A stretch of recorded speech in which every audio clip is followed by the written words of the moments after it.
Kandiona ndichishanda wangu ndichipanda chingo itazi usataure zvakawanda wanguona kwandakapa wangu ndichifamba fambe ndiri one tinofamba takawanda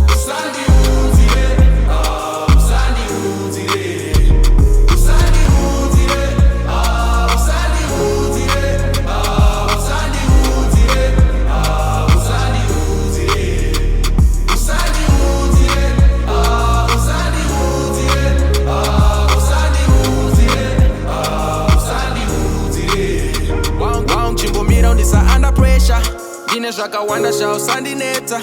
wangu saka bondo kubata leta cause ndine magoals anga ndakaseta. I remember last time chindi andareta my friends akawanda wangu akaenda ndosaka nowadays ndikutamba ndega zvamanje ndikutyisa kunge undertaker ndakukwana mu life mangu satambo nditengera tai wangu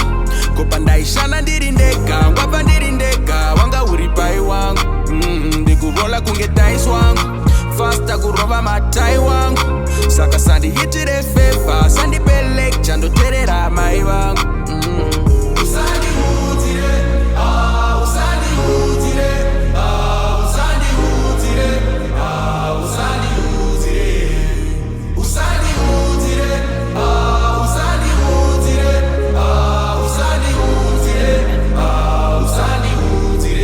devo adandiluze fokasi ndaenda kupedzwa nanatokasi fake friends angari mabokasi fechada pasina gokasi changamu chinja chopasi kausaluza fokasi